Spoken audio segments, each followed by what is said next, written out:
कहते हैं समय का चक्र निरंतर चलता रहता है। इसी चलते इस चक्र को काल चक्र कहते हैं। सरल शब्दों में कहें तो काल का अर्थ होता है निरंतर चलने वाला समय का चक्र।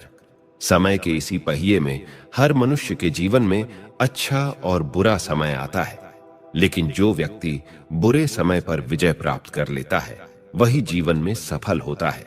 आइए आज की प्रस्तुति में काल चक्र का पूरा रहस्य जानते हैं। इस काल चक्र की कहानी में अनेक गुप्त रहस्य समाये हुए हैं, परंतु आज के मनुष्य के लिए उसे समझना बड़ा कठिन है। इसलिए मनुष्य कई बार वर्तमान के कई दृश्यों को देखकर उलझन में पड़ जाता है और बहुत दुखी होकर सोचता है कि मेरे साथ ही ऐसा क्यों होता है। तीनों कालों के बारे में न जानने के कारण वह भगवान को भी नहीं छोड़ता और कहता है कि भगवान मेरे साथ ही ऐसा क्यों करता है।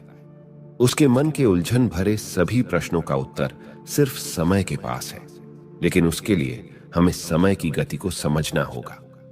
समय के विषय में कहा जाता है कि समय बड़ा बलवान है, समय के आगे किसी का जोर नहीं चलता। अगर हमने समय की पुकार को नहीं सुना तो बाद में पश्चाताप के अलावा और कुछ भी प्राप्त नहीं होगा। मानव जीवन में जब भी कोई परिस्थिति, समस्या या चुनौती आती है तो वह एक संकेत देकर हमसे सकारात्मक या नकारात्मक प्रत्युत्तर की मांग करती है। जब हम समय के इशारे को समझकर सही प्रत्युत्तर देते हैं तो समय हमें जीवन में आगे बढ़ा देता है, परंतु अगर समय की मांग के विपरीत प्रत्युत्तर देते हैं तो समय बड़ा कठोर हो जाता है और अच्छों को भी पछाड़ना आरंभ कर देता है। यह अनुभव बहुत दर्दनाक होता है। तभी यह कहा गया है कि यदि आप समय के अनुकूल परिवर्तन नहीं करते तो समय आपको परिवर्तित होने के लिए मजबूर कर देगा। व्यक्ति की परिवर्तन की इच्छा नहीं होती, परंतु उसे समय की मजबूरी से परिवर्तन करना पड़ता है। फिर भी यदि व्यक्ति अपने अहंकार वश परिवर्तन नहीं करता तो समय महाकाल का स्वरूप भी धारण कर लेता है।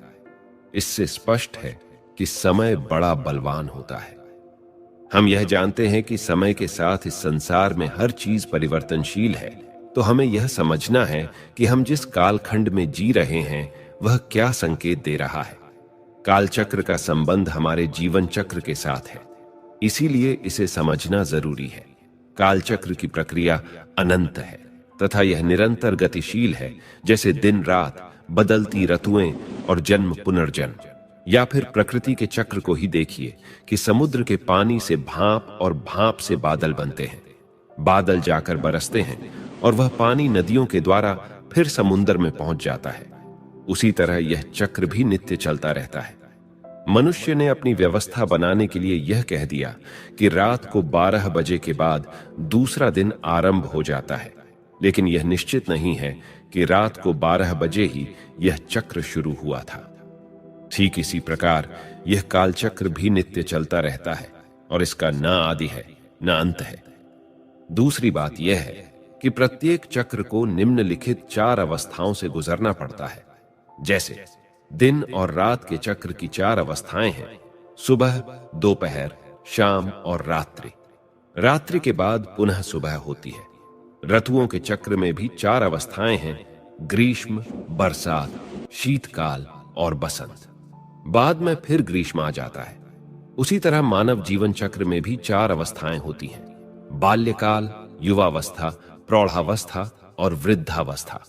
और इसी तरह कालचक्र की भी 4 अवस्थाएं हैं: सतयुग, त्रेता युग, द्वापर युग और कलयुग। कलयुग के बाद फिर से सतयुग आना ही है, क्योंकि यह एक चक्र है। कई लोग सोचते हैं कि गौर पाप वाला कलयुग सतयुग में कैसे बदल जाएगा।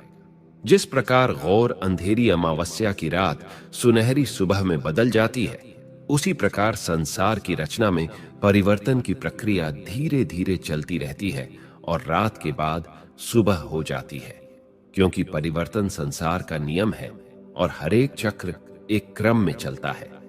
यदि उसे नित्य परिवर्तित होते ही रहना है तो उसका पुनरावर्तन भी अवश्य होना है। काल चक्र को भारतीय संस्कृति में स्वास्थिका चिन्ह के रूप में दिखाया गया है तथा इसे सृष्टि चक्र भी कहा जाता है।